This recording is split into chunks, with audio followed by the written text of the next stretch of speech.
Disclaimer. दोस्तों, ये कहानी केवल एक काल्पनिक रचना है। ये केवल लेखक के द्वारा रची गई यह एक कहानी है।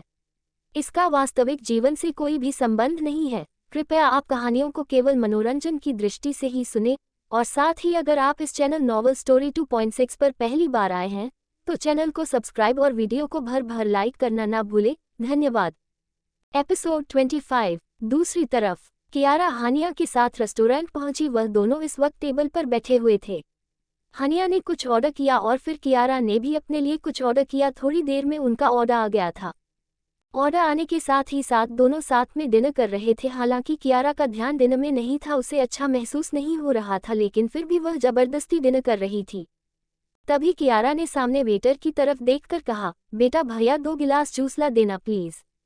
ये सुन वेटर ने करीबन 2 मिनट के अंदर ही हानिया और कियारा को ड्रिंक सर्व करने के लिए अपने कदम बढ़ा दिए।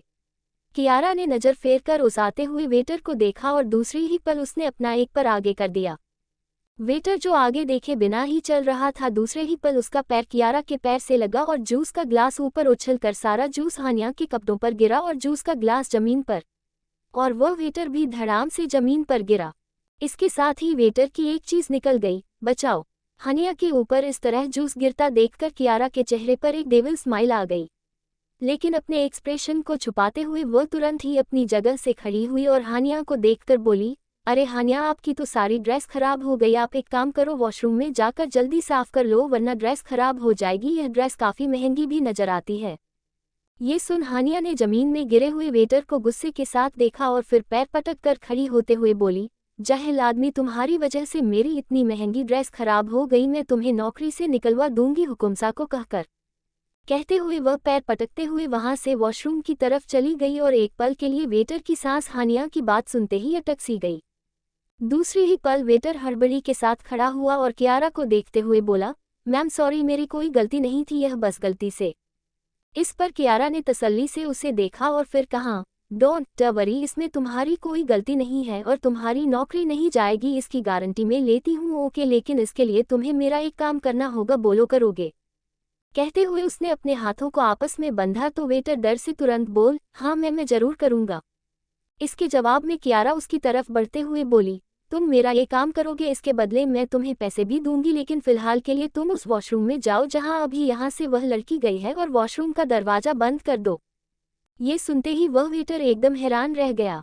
उसने दूसरी ही पल हैरानी से कियारा को देखा और फिर कहा, क्या मैं? लेकिन इसके जवाब में कियारा ने तुरंत अपना फ़ोन घुमाते हुए कहा, ये फ़ोन देख रहे हो, अभी मैं यहाँ से एक कॉल मिलाऊंगी और तुम्हारी नौकरी चली जाएगी, और अगर तुम मेरी बात अभी मान जाते हो तो तुम्हें मैं पैसे भी दूंगी और तुम्हारी नौकरी भी बच जाएगी। बस काम इतना सा है कि तुम्हें जाकर वॉशरूम का दरवाज़ा बंद करना और यह ध्यान रखना है कि किसी भी कीमत पर वह लड़की आज की रात तो वॉशरूम से बाहर निकले ही ना।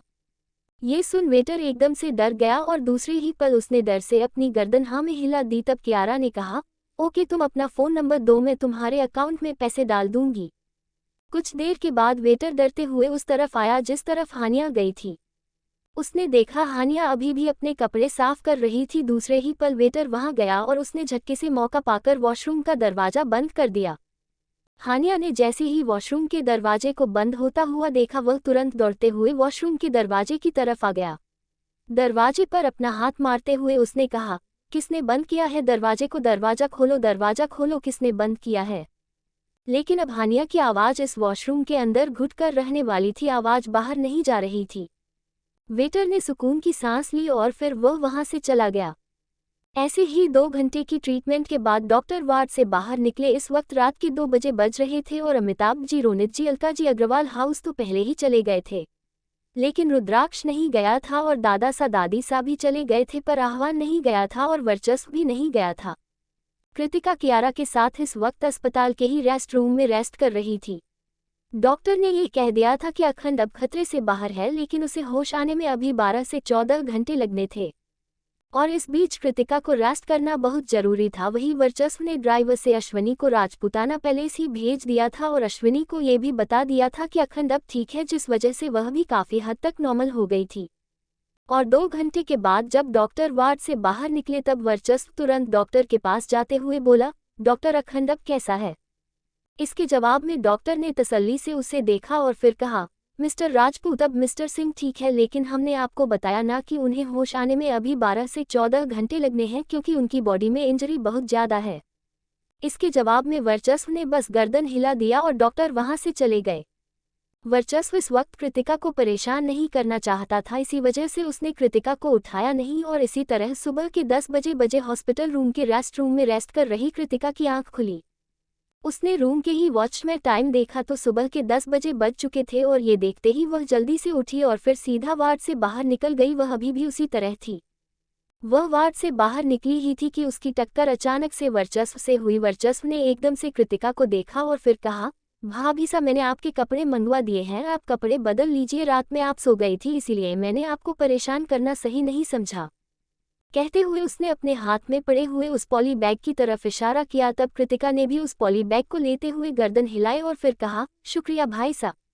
ये सुन वर्चस्व ने गर्दन हिला दिया और फिर कृतिका वापस से रेस्ट रूम में कपड़े बदलने चली गई। थोड़ी देर के बाद ही वह वॉशरूम से बाहर निकली। तब उसकी नज़र रेस्ट रूम के बिस्तर पर बैठे हुए रुद्राक्ष पर पड़ी। रुद्राक्ष को देखते ही कृतिका की भौहें आपस में तन गई। वही रुद्राक्ष में जैसे ही देखा कि कृतिका फ्रेश होकर बाहर निकल गई है, वह तुरंत अपनी जगह से खड़ा होकर उसकी तरफ बढ़ते हुए बोला, कृति, अब तुम कैसी हो? उसने अपनी नज़रें रुद्राक्ष से दूसरी तरफ फेरते हुए जवाब दिया, हम अच्छे हैं और हमारी फिक्र करने की आपको कोई ज़रूरत नहीं है। ये सुन एक पल के लिए रुद्राक्ष उसका चेहरा देखता रहा और दूसरी ही पल वह आगे बढ़ा और इसके बाद उसने उसे कंधों से थाम कर अपनी तरफ घुमाते हुए कहा, कृति, तुम अभी भी पुरानी बातों को अपने दिल पर लेकर बैठी हो। मैंने उसी दिन तुमसे कहा था ना कि वह पुरानी बातें हैं, उसे भूल जाओ, अब ऐसा कुछ भी नहीं होगा। रुद्र भैया, हमारा ये बार बार शक आपकी तरफ क्यों जा रहा है कि यह एक्सीडेंट आपने करवाया है? जैसे ही कृतिका ने ये कहा, एक पल के लिए रुद्राक्ष बुरी तरह हड़बड़ा गया, लेकिन दूसरी ही पल उसने कृतिका को देखा और फिर कहा, कृति, तुम्हें जो भी लग रहा है बकवास लग रहा है, भला मैं ऐसा क्यों करूँगा? मैं तो और चाहता हूँ कि तुम खुश रहो अपनी लाइफ में, और कल तो तुम्हारी सगाई होने वाली थी, तो भला मैं ऐसा क्यों करूँगा? मुझे तो तुम्हारी सगाई की खुशी थी। तुम ही सोचो कि मैं ऐसा क्यों करूँगा जिससे तुम्हारी सगाई टूट जाए। आखिर तुम्हारी सगाई टूट गई ना। एक पल के लिए कृतिका रुद्राक्ष की बात सुनकर बिल्कुल खामोश हो गई। कहीं ना कहीं उसे उसकी बात सही लगी थी। आखिर वह ऐसा क्यों करेगा जबकि वह जानता था कि अगर ऐसा हुआ तो उसकी सगाई टूट जाएगी। कृतिका ने आगे कुछ नहीं कहा और फिर कमरे से बाहर निकलते हुए कहा, ठीक है, लेकिन आप अब घर चल जाए, आपको परेशान होने की जरूरत नहीं है।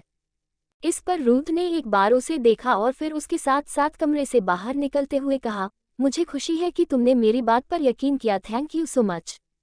इसके जवाब में कृतिका ने कुछ कहा नहीं, बस गर्दन हिला दी। इसके साथ ही साथ वह सीधा अखन के वार्ड की तरफ आ गई जहां पर वर्चस्व और आहान पहले से ही मौजूद थे।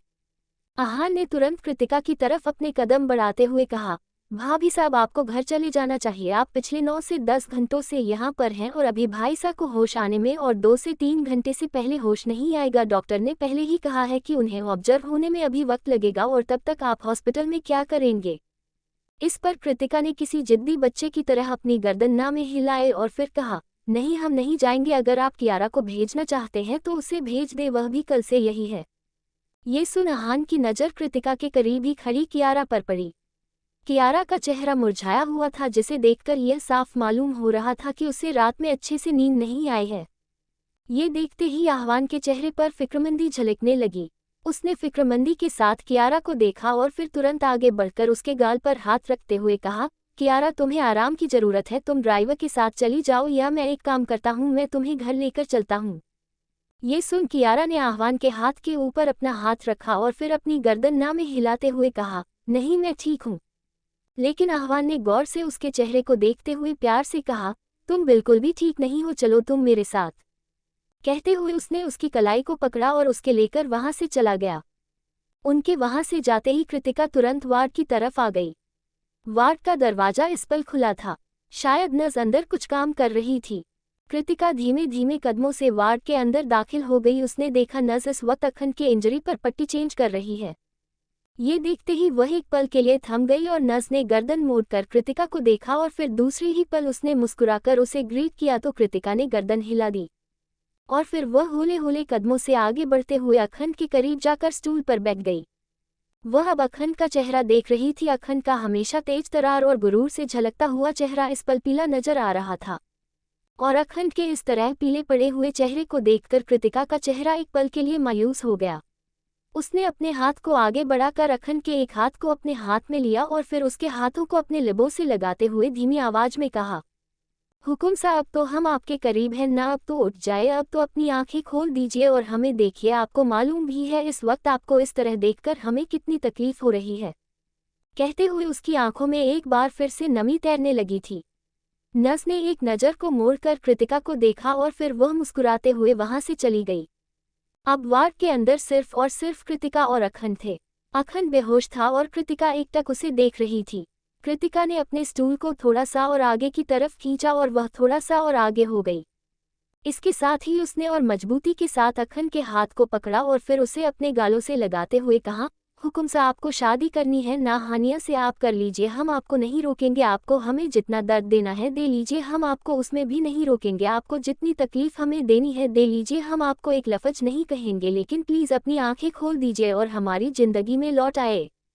हमें मालूम है हम आपसे अलग हो चुके हैं और अब हम आपसे मिल भी नहीं सकते। शायद हॉस्पिटल से वापस घर जाने के बाद हम आपसे कभी मिल भी नहीं पाएंगे, क्योंकि नाना जी हमारी शादी कहीं और कर देंगे और फिर आप हानिया दी से शादी कर रहे हैं। लेकिन अभी के लिए अपनी आंखें खोल दीजिए, अभी हॉस्पिटल में ही हम आपको जी भर कर देखना चाहते हैं। कहते हुए उसने अपनी आंखों की आंसुओं को पोंछ लिया और फिर अपने सर को झुकाकर वो अखंड के सीने से लग गई। उसने अपना जरा भी वेट अखंड के ऊपर नहीं दिया था। उसने अपनी आंखें बंद कर ली थी। उसे इस वक्त सुकून मिल रहा था, शायद वह सुकून जिसके तलाश में वह न जाने कितने वक्तों से थी। और इसी तरह आधे घंटे बीत चुके थे और इन आधे घंटे में कृतिका शायद इस तरह उसे लगे हुए ही नींद की आगोश में चली गई थी। उसकी गहरी गहरी गर्म सांसें अखंड की गर्दन को छू कर गुजर रही थी और इस पल कृतिका की आंखें हल्का हल्का कसमसाए। उसे एहसास हुआ जैसे उसके बालों पर किसी की पतली पतली उंगलियां चल रही है और इस एहसास के साथ ही उसने अपनी आंखों को मला और अपने सर को हल्का सा ऊपर करना चाहा कि इसी पल उसे महसूस हुआ जैसे किसी ने उसके सर को वापस से अपने सीने से रख लिया है। आई लव यू छोटी गिलहरी, आई रियली लव यू मेरी जान, I really love you. Kritika का दिल एकदम धक सा रह गया। आज पहली बार उसके कानों ने अखंड के मुंह से ये शब्द सुने थे। एपिसोड 26। वो अखंड के सीने से लग गई। उसने अपना जरा भी वेट अखंड के ऊपर नहीं दिया था। उसने अपनी आंखें बंद कर ली थी। उसे इस वक्त सुकून मिल रहा था, शायद वह सुकून जिसके तलाश में वह न जाने कितने वक्तों से थी। और इसी तरह आधे घंटे बीत चुके थे और इन आधे घंटे में कृतिका शायद इस तरह उसे लगे हुए ही नींद की आगोश में चली गई थी।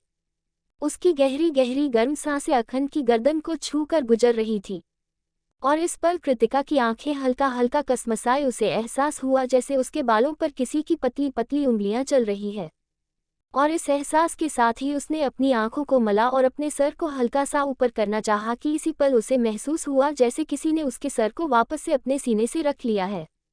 आई लव यू छोटी गिलहरी, आई रियली लव यू मेरी जान, I really love you. Kritika का दिल एकदम धक सा रह गया। आज पहली बार था जब सो अखंड के मुंह से खुद के लिए ये सारे शब्द सुन रही थी। उसने अपना सर ऊपर करके अखंड को देखा जिसकी आंखें बंद थी। शायद पेन की वजह से वो आंखें नहीं खोल पा रहा था। कृतिका ने अखंड के उस हाथ पर अपना हाथ रखा जिसे उसने कृतिका के ऊपर लपेटा हुआ था। फिर उसने अखंड के हाथ को धीरे से बेड में रखा और खुद अखंड से दूर हो गई। लेकिन उसके दूर होते ही अखंड ने अपनी आंखें हौले से खोली और कृतिका का दिल इस पल और धक धक करने लगा। अखंड की आंखें बेइंतहा लाल थी। कृतिका धीरे से फुसफुसाए, हुकुम सा रो रहे थे और उसी पल अखंड ने नज़र घुमाकर कृतिका को देखा और अपने आंखों की रेडनेस को हल्का कम करते हुए बेहद धीमी आवाज में कहा, तुम यहाँ क्यों आए हो? कल तो तुम्हारी सगाई है ना? ये सुनते ही कृतिका को समझ नहीं आया कि वो क्या जवाब दे। अखंड को मालूम नहीं था कि कल उसकी सगाई थी जो टूट गई, बल्कि उसे ये मालूम था कि कल उसकी सगाई होने वाली है। वही ये कहते वक्त अखंड ने दर्द से अपनी आंखें बंद कर ली। इस वक्त उसके जख्म बहुत पेन कर रहे थे और कृतिका इस चीज को समझती थी। दूसरे ही पल अपनी आंखों में नमी लिए वह पलटी और दौड़ते हुए वार्ड से बाहर निकल गई। वार्ड से बाहर निकलने के साथ ही साथ उसने वर्चस्व को देखा जो वार्ड के बाहर ही था और फिर कहा, वर्चस्व भैया, हुकुमसा को होश आ गया है। जैसे ही वर्चस्व ने कृतिका की बात सुनी, दूसरे ही पल उसने कहा, क्या आप सच कह रही है? ये सुन कृतिका ने अपनी गर्दन हिला दी और वर्चस्व तुरंत दौड़ता हुआ वार्ड के अंदर चला गया और साथ ही साथ डॉक्टर भी वार्ड के अंदर आए। वर्चस्व की नज़र अखंड के ऊपर पड़ी, जिसने अपनी आंखों को बंद किया हुआ था लेकिन उसकी उंगलियां इस वक्त हरकत कर रही थी। ये देखते ही वर्चस्व तुरंत उसकी तरफ भागते हुए बोला, अखंड कैसा है तू? उसकी आवाज में बेताबी थी। अखंड ने हौले से अपनी आंखें खोली और उसे देखकर बस अपनी गर्दन हिला दी। वर्चस्व के दिल को सुकून मिला। डॉक्टर ने आगे बढ़कर अखंड को चेक करना शुरू किया। कुछ देर के बाद डॉक्टर अखंड को चेक कर चुके थे। चेक करने के साथ ही साथ वर्चस्व, जो अब तक वार्ड के अंदर ही खड़ा था, उन्होंने वर्चस्व को देखा और फिर कहा, उनकी कंडीशन अभी भी थोड़ी सी वीक है लेकिन ये जल्द ही ऑब्जर्व कर जाएंगे। ये सुन वर्चस्व ने गर्दन हिला दी। तभी अखंड की आवाज दोनों के कानों में पड़ी, डॉक्टर मुझे डिस्चार्ज कितने दिन में मिलेगा? इस पर डॉक्टर ने कुछ सोचते हुए कहा, आपको डिस्चार्ज 15 दिनों के अंदर मिल जाएगा। जैसे ही डॉक्टर ने ये कहा, दूसरे ही पल अखंड की भौहें आपस में तन गई। उसने तने असाब के साथ उस देखा और फिर दूसरे ही पल उसने अपने पुराने हल्के कड़क आवाज में कहा, 15 दिन? क्या मैं तुम्हें यहाँ पर इतना बीमार नजर आ रहा हूँ जो तुम मुझे यहाँ 15 दिन रखोगे? ये सुन डॉक्टर ने लाचारी से वर्चस्व को देखा और फिर कहा, सर आपकी कंडीशन अभी बिल्कुल भी अच्छी नहीं है। ये सुनते ही अखंड ने मुंह बनाते हुए वर्चस्व को देखा और फिर कहा, वर्चस्व इनसे कहो मेरी कंडीशन बहुत अच्छी है, तुम्हें सुनाई नहीं दे रहा मैं कितनी तेज आवाज में बात कर रहा हूँ और मेरा स्टैमिना भी आम आदमियों के मुकाबले बहुत ज्यादा है। इस पर उसकी बात को बीच में काटते हुए वर्चस्व ने दूसरी ही पल उस पर गुस्सा करते हुए कहा, माँ, और उतनी ही तेज तरारी के साथ मैं तुम्हें घुसा भी मारूंगा अगर तुम चुप नहीं हुए तो। तुम्हें डिस्चार्ज 15 दिन के बाद ही मिलेगा, ओके? और अब तुम ज्यादा कुछ नहीं बोलोगे, बस रेस्ट करोगे? वर्चस्व ने कहा और फिर उसने डॉक्टर की तरफ देखकर कहा, डॉक्टर आप इसकी बातों पर ध्यान मत दीजिए, आप अपना काम कीजिए। ये सुन डॉक्टर ने गर्दन हिलाए और वहां से निकल गया। डॉक्टर के निकलते ही अखंड ने घूर कर वर्चस्व को देखा और फिर हल्की धीमी आवाज में कहा, वर्चस्व मैं ठीक हूँ। लेकिन वर्चस्व उसकी तरफ बढ़ा और फिर स्टूल पर बैठते हुए उसे गौर से देखकर बोला, आई नो तुम ठीक हो और तुम बहुत जल्दी ठीक हो जाओगे, लेकिन फिलहाल के लिए तुम मुझे ये बताओ कि एक्सीडेंट हुआ कैसे था? अखंड ने एक नज़र वर्चस्व को देखा और फिर दूसरी ही पल उसकी आंखों के सामने एक्सीडेंट से पहले वाला वह सारा नज़ारा घूमने लगा, वह अग्रवाल हाउस का नज़ारा। और उन नज़रों को अपनी आंखों के सामने महसूस करते ही दूसरे ही पल अखंड के हाथों की मुट्ठियां बन गई और उसने वर्चस्व को देखकर बिल्कुल धीमी आवाज में कहा, कुछ नहीं हुआ था, बस एक एक्सीडेंट हुआ था। ये सुन वर्चस्व ने उसे घूरते हुए कहा, मुझसे झूठ कहना बंद करो, मुझे तुम ये बताओ कि तुम भाभीसा का व्रत खोलने गए थे हैं ना? तो फिर तुम व्रत खोलने के बाद वापस आ रहे थे तो ऐसा क्या हुआ जो तुम्हारा इतना हैवी एक्सीडेंट हो गया? क्या तुम अपने ड्राइविंग पर ध्यान नहीं दे रहे थे? अखंड वर्चस्व की बातों का जवाब नहीं देना चाहता था। दूसरे ही पल उसने अपने सर पर हाथ रखा और जोर से चिल्लाया, यार मेरा सर दुख रहा है और तुम यहाँ पर सवालों का भंडार लेकर खड़े हो, अभी के अभी निकल जाओ यहाँ से, मुझे आराम करना है। ये सुनते ही वर्चस्व ने थोड़े फिक्र से कहा, ज्यादा दुख रहा है, डॉक्टर को बुलाओ। अखंड ने उसे देखा और फिर अपनी गर्दन में हिला दी। वर्चस्व अपनी जगह से खड़ा हुआ और फिर उसने आगे बढ़कर हल्के से अखंड को गले लगा लिया। वहीं दूसरी तरफ कृतिका इस वक्त अस्पताल में ही बने हुए उस छोटे से मंदिर के सामने खड़ी थी। उसने अपने दोनों हाथों को आपस में जोड़ रखा था और उसकी आंखें हल्की सी नम थी। उसने भगवान जी के सामने अपने हाथ जोड़ते हुए कहा, भगवान जी आपका बहुत बहुत शुक्रिया, आपने हमारे व्रत को पूरा कर दिया। हमने हुकुमसा की लंबी उम्र के लिए कल व्रत रखा था और हमें ऐसा लगा जैसे हमने अपने व्रत में कोई गलती कर दी है और इसी वजह से हुकुमसा की यह हालत है, लेकिन आपने हुकुमसा को अच्छा कर दिया। इसका मतलब ये हुआ कि हमने व्रत सही से रखा था और हम बेहद खुश हैं कि आपने हमारे व्रत को स्वीकार किया। कहते हुए उसने आगे बढ़कर मंदिर में अपना माथा टेका। वही वर्चस्व के गले लगते ही अखंड ने दूसरी ही पल उसे खुद से दूर करते हुए चिढ़कर कर रहा, क्या कर रहा है? मैं तेरी गर्लफ्रेंड नहीं हूँ जो तू मुझे गले लग रहा है। मैं तेरा दोस्त हूँ और तू मेरा जीजा जी है, इसीलिए तू मुझसे दूर रहकर बात नहीं कर सकते। इस तरह गले लगाने से मुझे अजीब अजीब फीलिंग आती है। लेकिन वर्चस्व ने उसे थोड़ा और मजबूती से गले लगाते हुए कहा, तुम्हें मालूम भी है कि जब मैंने सुना था कि तुम्हारा एक्सीडेंट हुआ है तो मेरी जान निकल गई थी। अगर तुम्हें कुछ हो जाता तो फिर हम सबका क्या होता? क्या तुम्हें हम सबका जरा भी होश नहीं है अखंड? क्या तुम हर वक्त सिर्फ अपने बारे में सोचते रहते हो? नहीं वर्चस्व, उस वक्त तो मैं छोटी गिलहरी के बारे में सोच रहा था। अचानक कि अखंड के जुबान से निकला और वर्चस्व ने ये सुन एक मुस्कुराहट के साथ उसे खुद से दूर किया और फिर उसके गालों को धीरे धीरे थपकते हुए कहा, मुझे मालूम है और मेरे साले साहब जल्दी से ठीक हो जाए, वरना पता चला आपकी दुल्हनिया कोई और भगा ले जाएगा। मैं उसकी कत्ल ना कर दूं।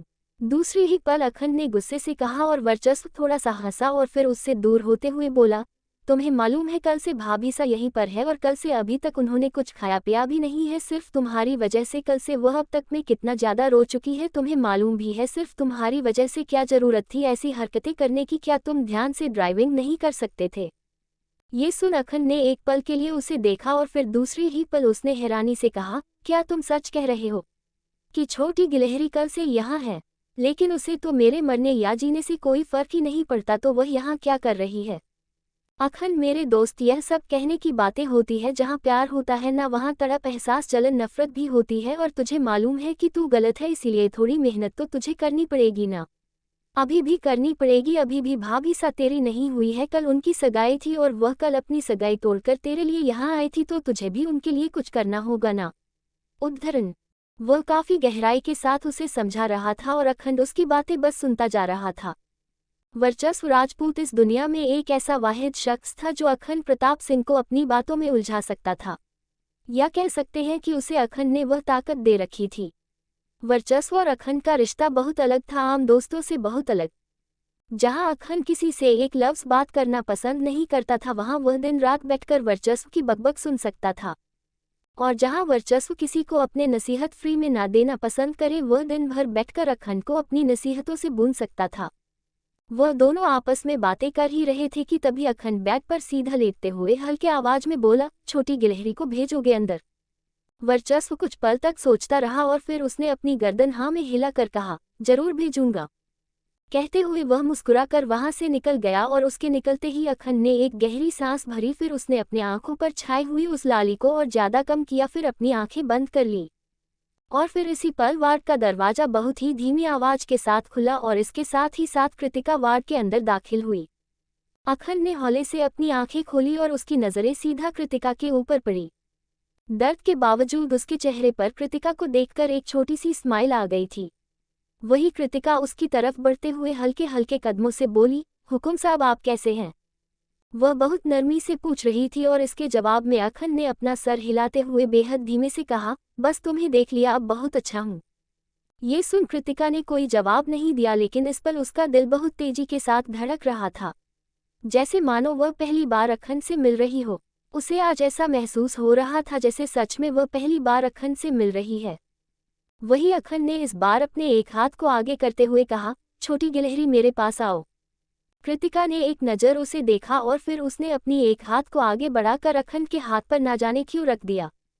दूसरे ही पल वह अखंड के करीब खींची चली आए और अखंड ने उसके हाथ को पकड़कर उसे खींचते हुए बेड पर बिठा दिया। वह अखंड के सिरहाने बैठी हुई थी।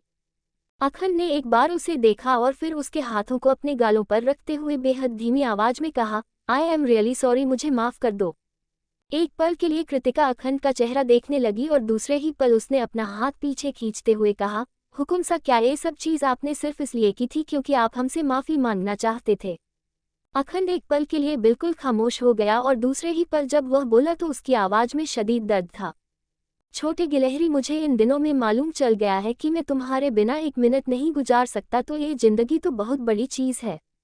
अगर मेरी नज़र तुम्हें ना देखे तो मुझे ऐसा लगता है जैसे मेरी आंखें कहीं जाएगी ही नहीं। मेरी आंखों का रुख हमेशा तुम्हें तलाशने में रहता है। मेरा दिल चाहता है कि मैं हर पल बस तुम्हें देखता रहूं।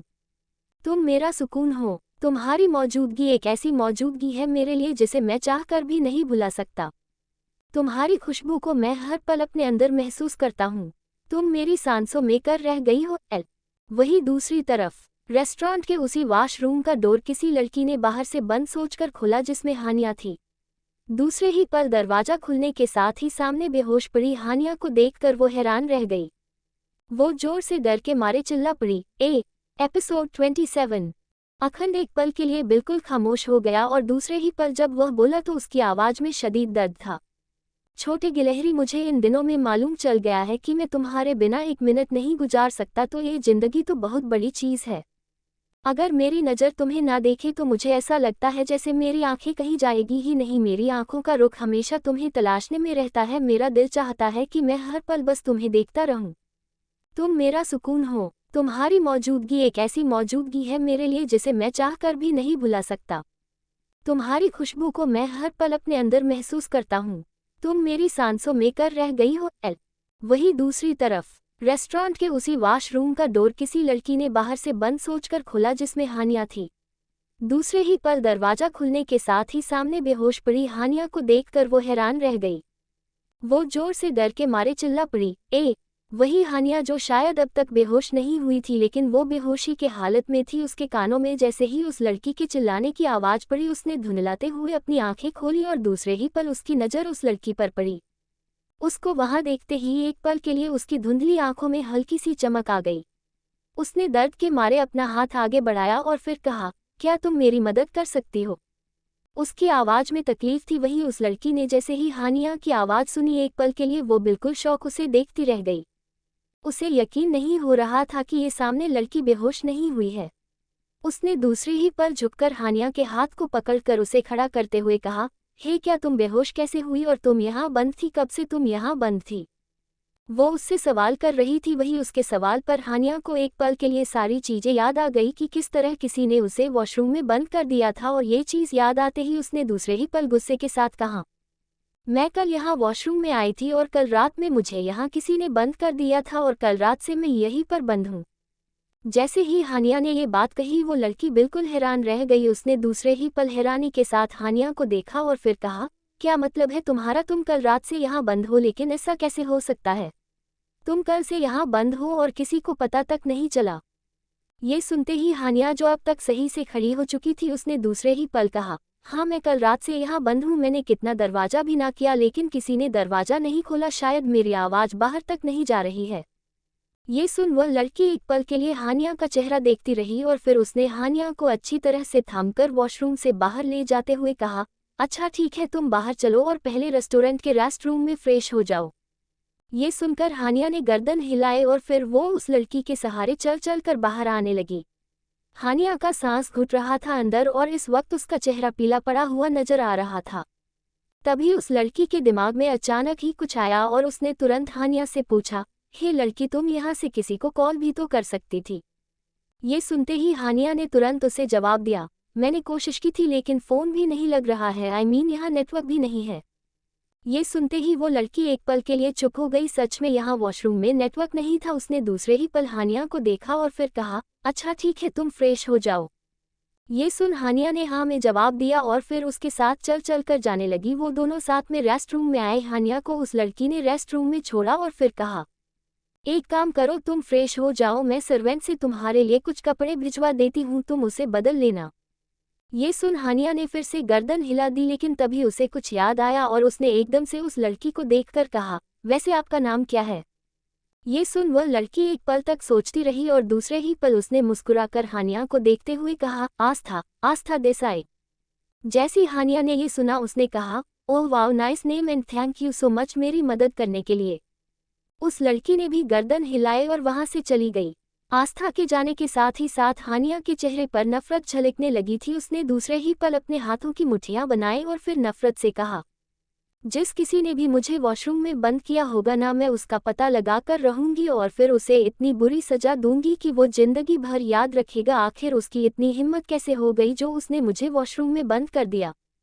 कहते हुए वो गुस्से से काली पीली और रही थी। तब भी थोड़ी देर के बाद रूम का दरवाज़ा बजा और एक सर्वेंट आया। उस सर्वेंट ने हानिया को कपड़े दिए और वो फिर से चला गया। उसके जाने के साथ ही साथ हानिया ने एक गहरी सांस भरी और उसे लेकर सीधा वॉशरूम की तरफ जाते हुए खुद से बोली, मैं जल्दी से इसे पहले बदल लेती हूँ, फिर हॉस्पिटल हुकुमसा के पास चली जाऊंगी। वहीं दूसरी तरफ अखंड इस वक्त बेड के हेड रेस्ट से सर टिकाए बैठा था। इस वक्त कृतिका वहां नहीं थी। तभी रूम का दरवाजा खुला और कृतिका अंदर आई के हाथ में इस वक्त एक बाउल था जिसमें सूप था।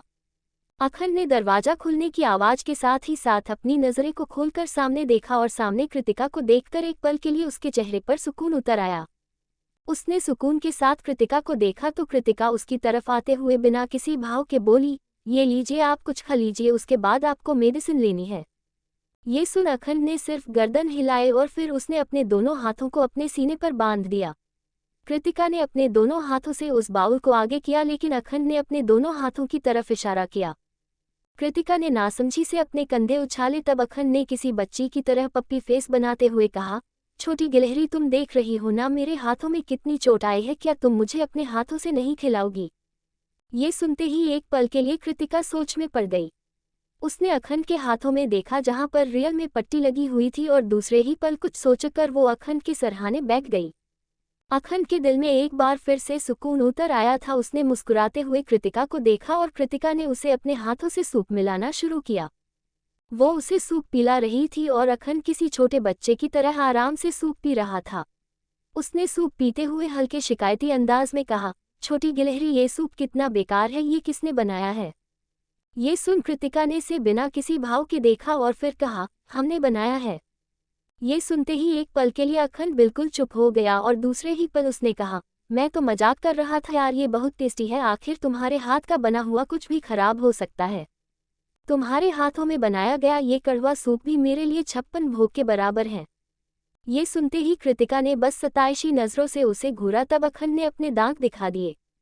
बेचारी कृतिका ने अपना सर झटका और फिर उसने वापस से उसे सूप पिलाना शुरू किया। वो गैर से उसे सूप पिला रही थी और अखंड आराम से सूप पी रहा था कि तभी वार्ड का दरवाजा खुला और आहान वार्ड के अंदर दाखिल हुआ। आहान ने जैसे ही सामने का नजारा देखा है, एक पल के लिए उसके चेहरे पर मुस्कुराहट आ गई और दूसरे ही पल उसने खुद से कहा, thank you so much Kiara, तुमने उस हानिया को यहाँ से भेज दिया तो आज भाई और भाभी सा यहाँ पर साथ में है। कहते हैं वो कियारा को थैंक यू कहा और फिर आगे बढ़ गया। आह्वान को देखते ही उसने हौले से पूछा, कैसे हो छोटे शेर? ये सुन आह्वान ने मुस्कुराते हुए उसकी तरफ बढ़ते हुए कहा, मैं बहुत अच्छा हूँ, फिलहाल के लिए तो आप अच्छे नहीं हैं, क्या जरूरत थी ऐसी बहादुरी दिखाने की?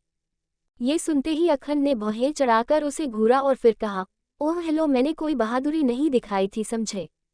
ये सुन आहान हंसा और फिर वही स्टूल पर बैठते हुए बोला, अच्छा बहादुरी नहीं दिखाई थी, लेकिन आपको पता है भाई साहब, आपकी एक्सीडेंट ने एक अच्छा काम किया है।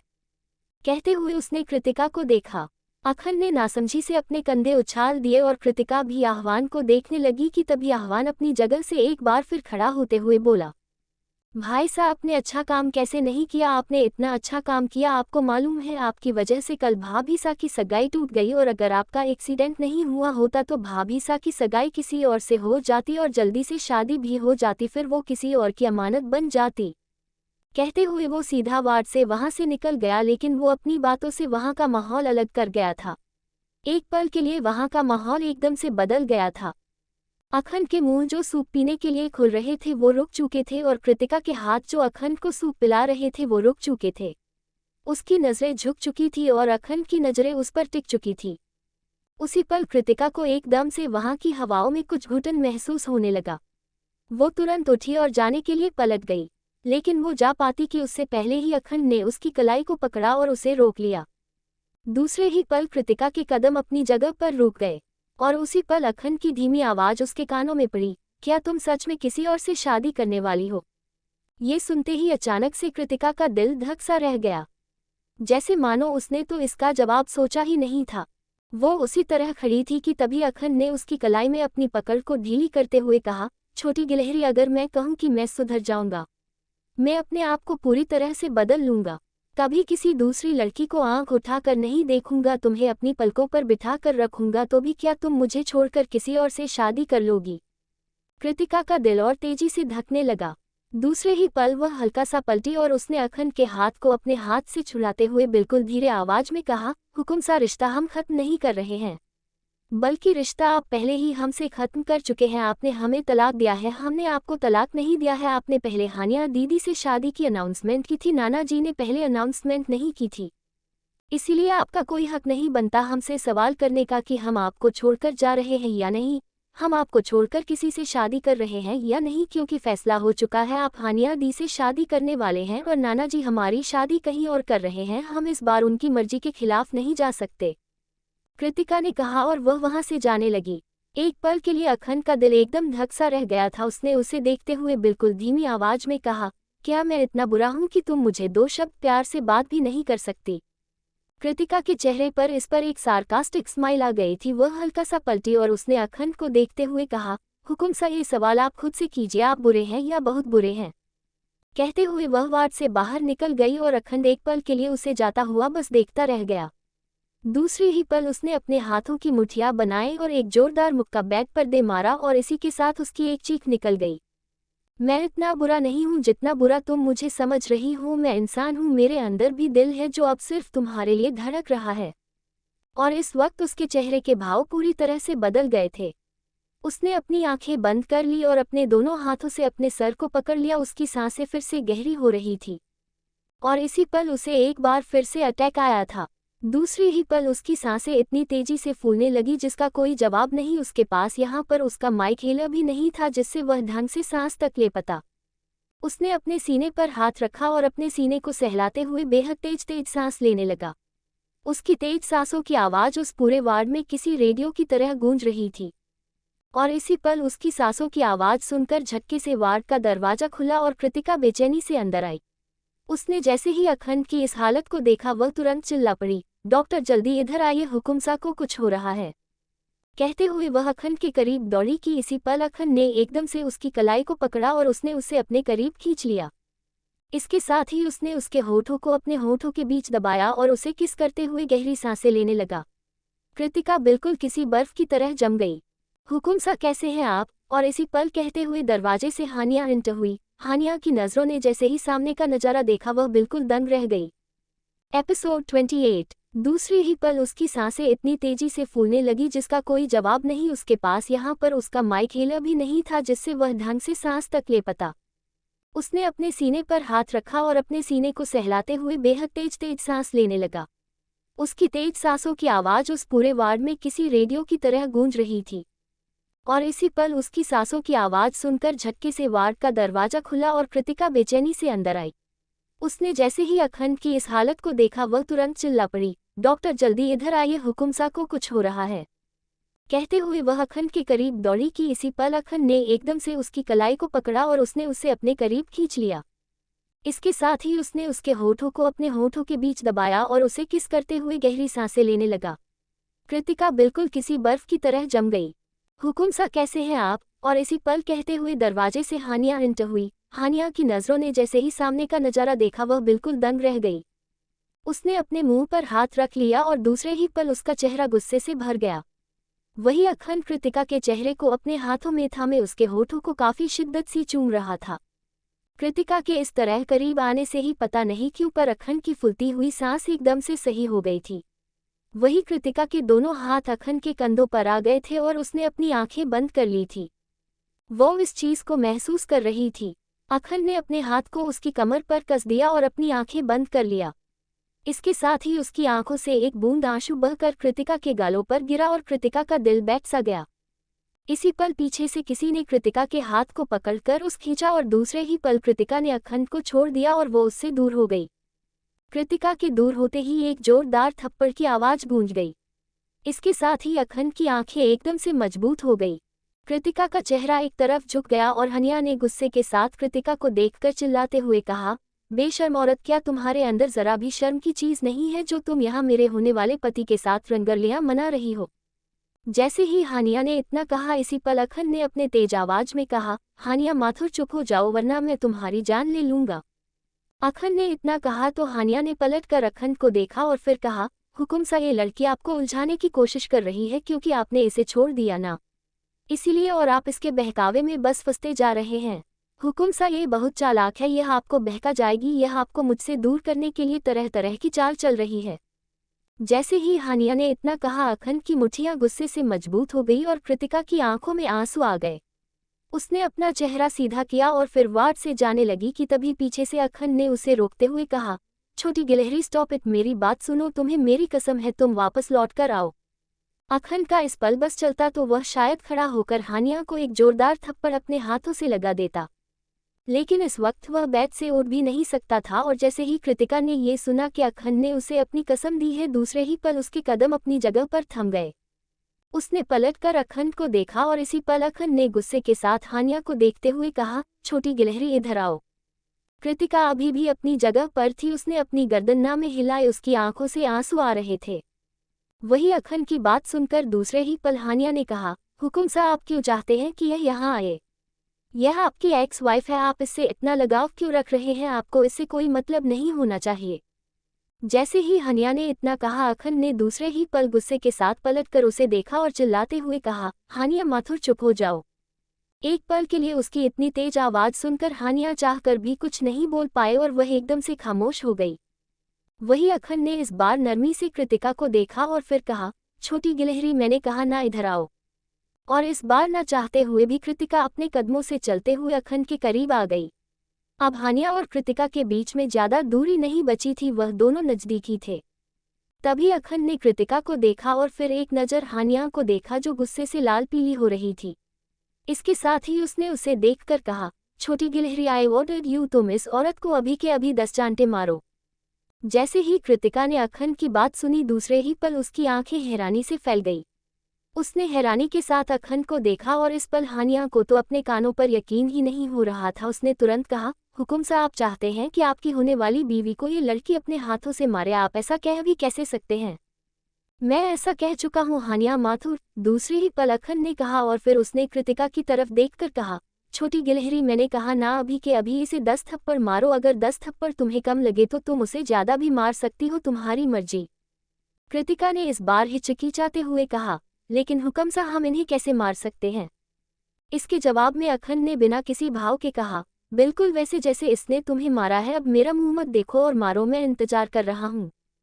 कृतिका ने इस बार खौफ से हानिया को देखा और फिर दूसरी ही पल उसने अखंड को देखकर कहा, नहीं हुकुम सा ये हमसे नहीं होगा, हमें माफ कर दीजिए। छोटी गिलहरी तुम इतनी कमजोर क्यों हो? क्यों तुम सबके सामने यूं कमजोर पड़ती रहती हो? मैं तुमसे कह रहा हूं ना कि तुम मारो इसे, तो तुम्हारे कान में मेरी बात फिट नहीं हो रही है क्या? इस बार फिर से अखंड ने उसी लहजे में पूछा तो कृतिका एकदम से हड़बड़ा गई। उसने दूसरी ही पल अखंड को देखा और फिर हानिया की तरफ देखकर बिल्कुल धीमी आवाज में कहा, हानिया दीदी क्या सच में हम आपको मारे? हानिया जो अभी तक किसी बर्फ की तरह खड़ी अखंड की बातें सुन रही थी, कृतिका के सवाल पर दूसरी ही पल उसने गुस्से से कहा, तुम्हारी इतनी औकात नहीं है कि तुम मुझ पर हाथ उठा। वह अपनी बात पूरी कर भी नहीं पाई थी कि इससे पहले ही एक तेज थप्पड़ की आवाज उस वार्ड में एक बार फिर से गूंज गई। हानिया का चेहरा इस बार दूसरी तरफ झुक गया और कृतिका का हाथ ऊपर की तरफ उठा हुआ था। कृतिका ने ये चाटा हानिया को हानिया की बात खत्म होने से पहले मारी थी। हानिया ने इस चीज को बिल्कुल भी सोचा नहीं था, जिस वजह से उसके कदम बुरी तरह पीछे की तरफ लड़खड़ा गए और अखंड के चेहरे पर एक गर्व भारी स्माइल आ गई। उसने दूसरी ही पल कृतिका को देखकर उसे चीयर्स करते हुए कहा, वेल डन छोटी गिलहरी, वेल डन, ये बहुत कम है, अभी 9 थप्पड़ और बाकी है। कृतिका ने एक नज़र अखंड को देखा और दूसरी ही पल उसने एक और तेज थप्पड़ हानिया के दूसरे गाल पर मारा और हानिया का चेहरा दूसरी तरफ झुक गया। इसके साथ ही अखंड के चेहरे पर और बड़ी स्माइल आ गई। उसे इस वक्त बहुत अच्छा महसूस हो रहा था। इस पल अगर उसका बस चलता तो वह पॉपकॉर्न लेकर उस सीन को एंजॉय करता। 2 थप्पड़ मारने के बाद ही हानिया का चेहरा बुरी तरह लाल हो गया था। वह गुस्से से तिलमिलाते हुए सीधी खड़ी हुई और चिल्लाते हुए बोली, यू ब्लडी बीच, तुम्हारी इतनी हिम्मत! सॉरी हानिया दीदी, लेकिन आज हम आपको मारेंगे क्योंकि आपने हमें गलत कहा है। और इसके साथ ही साथ उसने एक और थप्पड़ हानिया की गाल पर दे मारा। इस बार हानिया का चेहरा उसके बाल सहित बेहद बुरी तरह से झुक गया। हानिया ने तड़पते हुए अपने गाल पर अपना हाथ रखा, उसकी आंखें एकदम लाल हो गई थी। उसकी आंखें बेइंतहा लाल थी और इस पल अखंड ने खुशी के साथ कहा, वह छोटी गिलहरी, मुझे तो मालूम ही नहीं था कि तुम इतनी डेयरिंग भी हो, आज मुझे तुम्हारा नया वर्जन देखने को मिला। उसने कहा और कृतिका ने एक नज़र अखंड को देखा और फिर दूसरे ही पल उसने अपने हाथ को इस बार नीचे करते हुए कहा, 3 थप्पड़ काफ़ी है, अब हम नहीं मारेंगे आपको। उसने कहा और वह वहां से सीधा निकल गई।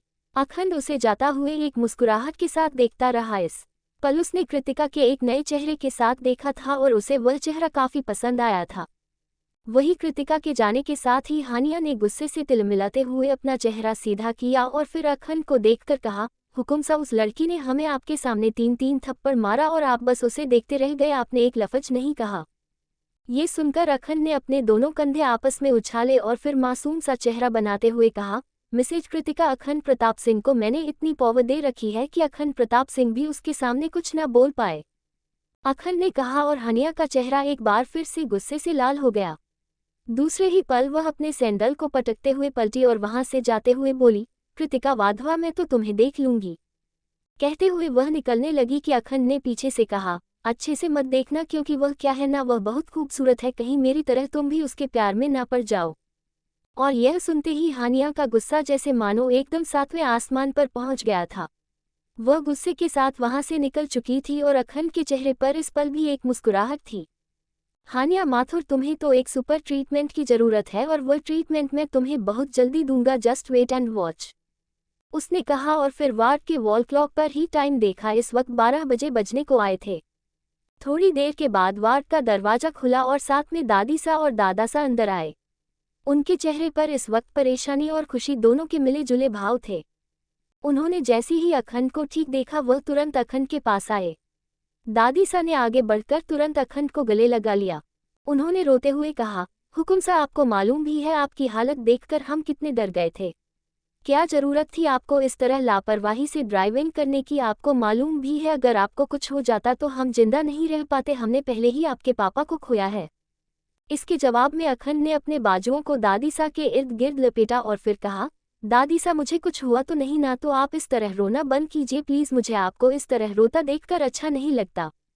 इसके जवाब में दादी सा ने दूसरी ही पल अखंड से अलग होकर हल्के गुस्से से कहा, अच्छा, आपको मुझे रोता हुआ देखना अच्छा नहीं लगता, लेकिन मुझे रुलाना अच्छा लगता है ना? आपको पता भी है हम कल से कितना ज्यादा रो रहे हैं। इसके जवाब में अखंड ने तुरंत दादी सा के गालों पर अपना हाथ रखा और फिर उन्हें सहलाते हुए कहा, ओ मेरी दादा जान की डार्लिंग तो मुझसे नाराज हो गई? अच्छा, मेरी दादा जान की डार्लिंग मतलब मेरी डार्लिंग, मुझे माफ कर दो हुकुम सा। और इस पर दादा सा ने हैरानी के साथ अखंड को देखा, उसके इस तरह से बात करने के तरीके को सुनकर, क्योंकि अखंड ने आज तक किसी से इस तरह बात नहीं की थी। वही उनकी बात पर अखंड ने अपनी आई विंक कर दी। उन्हें अखंड का बिहेवियर समझ नहीं आ रहा था। दूसरे ही पल दादा सा आगे बढ़े और उन्होंने अखंड के माथे को अपने हाथों से छूते हुए कहा, हुकुम सा, कहीं एक्सीडेंट में आपके दिमाग को कुछ हो तो नहीं गया? आप इस तरह नहीं थे। इसके जवाब में अखंड ने दूसरे ही पल दादा सा को घूरते हुए कहा, डार्लिंग के पति, क्यों मैं आपको पागल नजर आ रहा हूँ? और इस पर दादा सा की आंखें और ज्यादा हैरानी से बड़ी हो गई। उन्होंने और ज्यादा हैरानी के साथ अखंड को देखा और दूसरे ही पल कहा, आपके दिमाग में पक्का कहीं गहरी चोट लगी है? हुकुम सर, सच में एक्सीडेंट ने आपके दिमाग को खराब कर दिया है। आप इस तरह नहीं थे, आप मेरी बीवी को डार्लिंग नहीं कह सकते हैं। डार्लिंग के पति, अभी मैं आपसे कोई बकवास के मूड में नहीं हूँ, मुझे तो अभी अपनी दादी सा के साथ रोमांस भरी बातें करनी है। हुकुम सा, आपके दिमाग का एक ईंटा घिसक चुका है। और इस पर दादा सा की हैरानी मानो जैसे एकदम से बढ़ गई थी। दादी सा के चेहरे पर पता नहीं क्यों एक मुस्कुराहट आ गई थी। उन्होंने आगे बढ़कर एक बार फिर से अखंड को गले लगाया और फिर उसके पीठ को सहलाते हुए कहा, हुकुम सा, हमें खुशी है कि आप बदल गए हैं, हमें आपका बिहेवियर बदला हुआ नजर आ रहा है। इसके जवाब में अखंड ने दादी सा को देखकर कहा, दादी सा, अगर मैं बदलूंगा नहीं तो छोटी गिलहरी मुझे कैसे मिलेगी? और आपको मालूम है ना, छोटी गिलहरी मेरी सांस है, अगर वह मुझे नहीं मिली तो मैं मर जाऊंगा। और एक पल के लिए दादी सा का चेहरा देखती रही। इसी पर अश्विनी हड़बड़ी के साथ वार्ड के अंदर खुशी और आकर सीधा अखंड से लिपट गई, भाई सा। तो दोस्तों, आखिर कहानी में आगे क्या होगा, यह जानने के लिए इस स्टोरी को सुनते रहिए सिर्फ और सिर्फ novel_story_2.6 चैनल पर। और अगर कहानी आप सभी को पसंद आए तो वीडियो को लाइक, कमेंट और शेयर जरूर करें। धन्यवाद।